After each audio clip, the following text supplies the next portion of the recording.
El problema es que Montoro, con las mayorías existentes, una reforma constitucional, teniendo en cuenta el contexto y teniendo en cuenta los pasos que se están dando, nos llevaría todavía a un mayor retroceso. O sea, yo creo que no hay posibilidad ahora mismo de una reforma constitucional en la que los derechos civiles y políticos del conjunto de la ciudadanía del Estado pueda verse reflejado, ¿no? Por tanto, casi es peor una reforma constitucional yo estoy con Diana, dado el marco de... Plenamente. Han pasado 40 años. Y estamos hablando de que su aplicación se da con un 155, por ejemplo, pero hay artículos que defienden los derechos civiles y políticos de la ciudadanía que no se están cumpliendo de manera sistemática. Los que aluden sistemáticamente a la Constitución incumplen. Y así lo hemos visto. No pasó absolutamente nada porque fuera el primer fiscal reprobado por una mayoría parlamentaria en el Congreso de los Diputados por tener muestras evidentes de su favoritismo a los chanchullos del Partido Popular. No pasó absolutamente nada. No pasa absolutamente nada porque se ha naturalizado en el Estado español que esas estructuras judiciales son afines a esas formaciones políticas y que, por tanto, cualquier decisión que de ahí derive son completamente normales y, desde luego, están totalmente relacionadas con sus ambiciones y voluntades. ¿Qué es lo que pasa? A partir de ahí, pues yo desde luego no tengo ningún tipo de, yo soy más partidario, por ejemplo, de tener un Tribunal Supremo con magistrados vitalicios, en otras por ejemplo, personas. Con muchísima más diferencia, es decir, como el modelo americano. Magistrados vitalicios, fiscal general del Estado vitalicio, por mérito y capacidad. Y ya está. Es decir, no estamos hablando de unas estructuras judiciales. O elección popular, como se hace en Estados Unidos. Pero no estamos hablando pero de eso tampoco tiene mucho sentido. Tiene totalmente el sentido. Es decir, cuando estás diciendo que una estructura como la actual está obedeciendo la crítica a unos es intereses quién políticos, nombra a ese responsable, como quien nombra a los miembros del Tribunal Constitucional, pero no podemos pedir un fiscal a la carta. Es decir, un fiscal no es a la carta. Es volitivo, desde luego, el preparar unas oposiciones al fiscal. Lo que no puede ser es que sea afín al gobierno de turno. El problema es que tanto Partido Popular como Partido Socialista o Ciudadanos no van a permitir una reforma en ese sentido, porque les perjudica directamente. Están muy cómodos en esa posición de amiguismo político con el Poder Judicial que les permite sacar sus sentencias en cualquier momento, incluso enterarnos por medios de comunicación afines a esos partidos de la sentencia o de los próximos pasos a dar. O sea, es que esto es de absoluta vergüenza y no se puede naturalizar. O sea, es que se ha puesto del lado de los corruptos. Ha servido o sea, si un fiscal anticorrupción se pone del lado de los corruptos, ¿para qué la quieren? El fascismo campa a sus anchas con amenazas claras, incluso de muerte a determinadas personas, y no pasa absolutamente nada. Condenan. Es tremendo que, por ejemplo, la Guardia Civil te advierta en un tuit que retuitear también es delictivo. El Tribunal Supremo, en sentencia. Retuitear algún tuit que te parezca que tiene un carácter político, porque han sido detenidos 2 chavales este fin de semana en Cataluña, precisamente por supuestos atentados a la Guardia Civil por tuitear cuestiones que les parece que atentan. El problema es la impunidad contra un lado. O sea, impunidad absoluta en un lado y contra el otro lado vamos a saco. Hay un chaval vasco en la cárcel condenado a 1 año de prisión por tweets. Estos operativos de detención a tuiteros a por quiénes van. De un determinado un perfil político es que ya ni siquiera son las redes sociales. Si verdaderamente no fuera así, no solo no dirían los responsables del Partido Popular que no es cierto, sino que además igual dirían, pues iremos a los tribunales por calumnias. Pero es que recordemos la cantidad de militares armados que estaban preparados para invadir Cataluña, la actuación del 1 de octubre, las manifestaciones fascistas con total impunidad. Es que el contexto era claro. O Pablo Casado con declaraciones como que Puigdemont iba a acabar como Companys.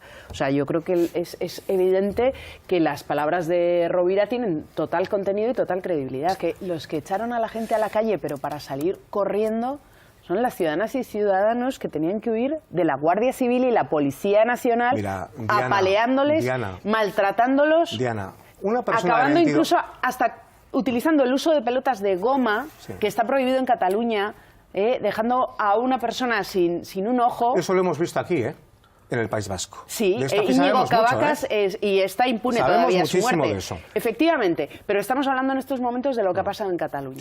Y lo que ha pasado en Cataluña es una cosa muy grave. Y lo que estás diciendo además es justificar la violencia. Y la violencia no se puede justificar. Estás diciendo que la policía tiene el poder de, digamos, del uso de la violencia y que ante una digamos, una ilegalidad está justificado. Como las policías municipales. O sea, que te parece justo que hayan apaleado a más de 1000 personas el día 1 de octubre. Mira, Diana, a mí no me gustan esas imágenes, pero esas imágenes es que eran evitables del todo.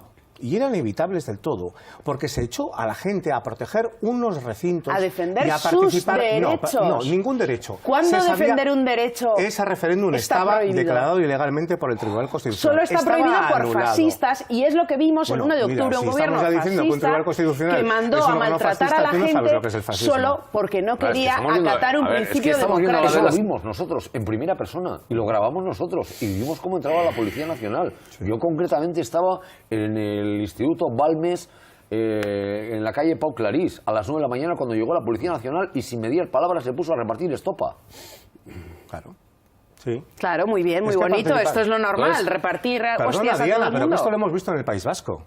Es que participar de un hecho ilegal tiene sus consecuencias, Diana. Esto lo sabemos todos. A ver, si este programa lo hacemos en este momento de la entrada de Bilbao en la 8, no tardamos ni 5 minutos en levantarnos. Pero y encima no va a necesitar ningún tipo de fuerza pública. Eduardo. Creo que los conductores son mucho más hábiles. Es poco serio. No es poco serio. Recordemos que la gente que estaba el 1 de octubre en la calle estaba defendiendo un principio democrático que el Estado español le ha negado de manera sistemática. No es ningún principio democrático. Bueno, será para una determinada ideología. Para los demócratas es un principio democrático. Para millones de españoles no es un derecho democrático. Para quien además, defiende la democracia, lo es. ¿Tú consideras que es fascista? Lo es. No lo era. Un gobierno fascista es el que manda a apalear a la ciudadanía por salir a manifestarse y a defender sus derechos en las calles. Están denunciados precisamente por haber actuado, por haber seguido las órdenes de recoger urnas, pero no haber actuado contra la población civil, porque es desproporcionado. Y eso precisamente vulnera artículos de la Constitución maravillosa que tanto defendéis. Ese es el problema, que con la Constitución en mano se han saltado todo tipo de artículos para violar los derechos de ciudadanas y ciudadanos catalanes. Eso ha pasado el día 1 de octubre. Más de 2 millones de personas votaron. Y lo peor es que ha habido gente que ha votado que no y les han apaleado. O sea, han votado porque se querían quedar en ese estado fascista que les estaba apaleando. Es que es muy fuerte. Personas todo eso que van a dependerá estar mucho del nuevos estudio actores que haga el Partido Popular en torno a lo que le conviene más, si que se mantengan en prisión o si, estando fuera de prisión y con declaraciones que pueden ser muy potentes de influencia en torno a cómo ha sido el traslado, cómo ha sido su situación personal, todo esto lo tendrán en cuenta a la hora de valorar. Sinceramente, esto va a ser una cuestión política, de si están presos o están en la calle. Precisamente aquí se está trabajando para que esa nueva ley que se va a aprobar tenga inclusión y queden desde luego dentro todas esas partes que quedan fuera dentro de la propia ley integral de violencia y dentro del pacto, ¿no? Yo creo que efectivamente comparto 100% lo que decía Xavier. Si hay algo que nos está dejando de manifiesto es que la movilización, y en este caso la movilización del movimiento feminista, está más activa que nunca y que también, desde luego, nos está generando un criterio afortunadamente mucho más crítico a muchas ciudadanas y ciudadanos para poder llegar más allá. El pasado 8 de marzo en Madrid fue una manifestación te digo brutal. Que estoy de acuerdo con y en Bilbao también. El 8 de marzo en Bilbao fue espectacular, como nunca vista. Un detalle de ayer. Y eso todavía de las instituciones, ¿no? El trabajo que se tiene que hacer desde las instituciones con todo su poder, con toda su influencia, precisamente para abordar esa violencia estructural que es la base de todas las violencias machistas. Eso siempre se da por parte de todas las formaciones que se presentan enmiendas, pero que luego por parte del Partido Nacionalista Vasco realmente no se aprueba ninguna. O sea, mi pregunta es, ¿por qué lo que le vale al Partido Nacionalista Vasco para argumentar en Madrid que no va a acordar con quienes aplican el 155, ¿por qué sí le vale para aplicarlo aquí? Quiero decir, si vemos en clave de país, tendremos que ver en clave de país, no solo en Madrid, sino que tendremos que ver en clave de país aquí. Hay una cuestión muy importante. Yo creo que por parte del Partido Popular está clarísimo, va a haber presupuestos autonómicos, va a haber una reforma fiscal que va a ir, desde luego, favorecida por el acuerdo con el Partido Popular, que va a ser una reforma fiscal, desgraciadamente, que va a beneficiar a quien más tiene y a quien precisamente menos tiene, va a perjudicar, y esto lo veremos reflejado en las próximas declaraciones fiscales. Estamos hablando de rebaja. El impuesto de sociedades no pasa aquí como pasa en Cataluña, que se va para Madrid, se queda aquí en teoría. Bien, pero tenemos que ser conscientes, Diana, de que nuestro sistema fiscal es un infierno fiscal. Quiero decir, cuando hablamos de los paraísos fiscales, de lo que nos gusta hablar muchísimo y que nos fijamos siempre, sobre todo en las grandes fortunas, tenemos que hacer realidad sobre todo a cuál es nuestro día a día como ciudadanos. Y nuestro sistema fiscal es un sistema infernal. Yo desde luego creo que hay que hacer... Por alto, dices, por porque alto, graba mucho el ciudadano.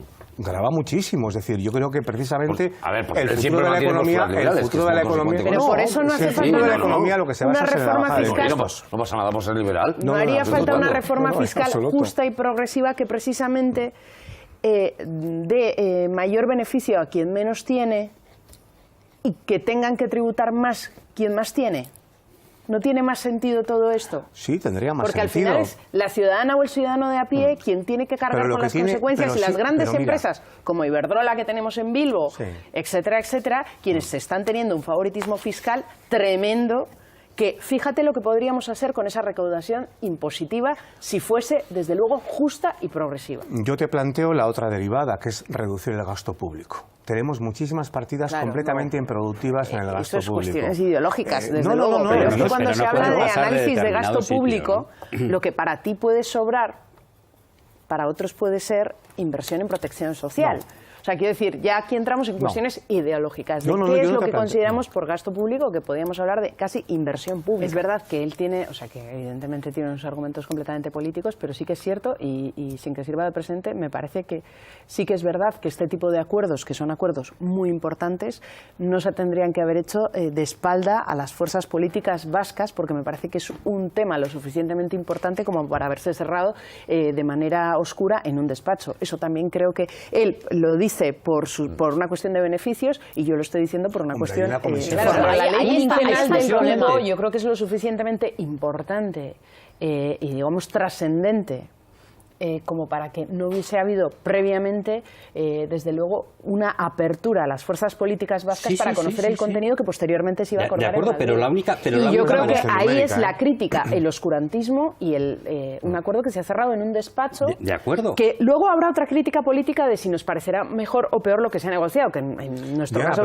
desde luego, no nos parece un acuerdo ni justo ni muchísimo menos, pero eso es otra cuestión. Pero las formas yo creo que hay que guardarse y en este sentido me parece que hace falta esa apertura a las fuerzas vascas para acuerdos de este tipo que desde luego nos afectan claramente. El cupo no es nada más y nada menos que un dinero que nos corresponde. Sí, y hemos estado pagando de más. ¿Y por qué hemos estado pagando de más? Estás haciendo una negociación en la que tú estás mendigando tu dinero. Sí, porque tenemos los derechos. No es un mundo idílico. De hecho, es que el cupo es lo que estamos pagando por estar lastradas al Estado español. Ojalá no hubiese y habláramos en torno a estas cuestiones. Así lo que consigues es reforzar el monto económico. ¿Por qué las fuerzas vascas no podemos hablar en este marco de hacia dónde dirigir esa inversión destinada? Porque claro, me parece que, porque yo creo que este tipo de negociaciones que son lo suficientemente importantes tienen que contar con un respaldo social mayoritario. Y desde luego no ha habido ningún tipo de acercamiento en ese sentido. Y yo creo que es un gran fallo por parte del gobierno vasco que acuerde directamente en un marco que les parece estratégico y con unas líneas que a ellos les parece, pero es un acuerdo lo suficientemente importante como para que las fuerzas políticas vascas tengamos algo que decir. Bueno, pero las fuerzas políticas vascas están de acuerdo en lo que se ha llevado. Yo creo que si lo que estáis poniendo en cuestión esto me parece que en sí es favorecedor para las fuerzas soberanistas independentistas. Me parece que simplemente ofrecer un escenario de democracia frente a quienes quieren dar un golpe de Estado, frente a quienes encarcelan a la gente, frente a quienes maltratan a la gente, me parece que en sí, desde luego, ya va a ser un punto de partida claramente para las fuerzas soberanistas e independentistas en Cataluña. Y yo creo que ese va a ser como el eje central y les va a permitir. Y me parece que sí, efectivamente es muy acertado lo que ha hecho Junts per Catalunya, porque, por una parte, el PDeCAT, por mucho que sus cargos orgánicos pues no estén nada conformes, esto es una estrategia política que va a salir bien. Marruecos ya tiene ahí soberanía, le dejan que campe a sus anchas y de palizas a los inmigrantes, desaparezca a otros. Seguramente en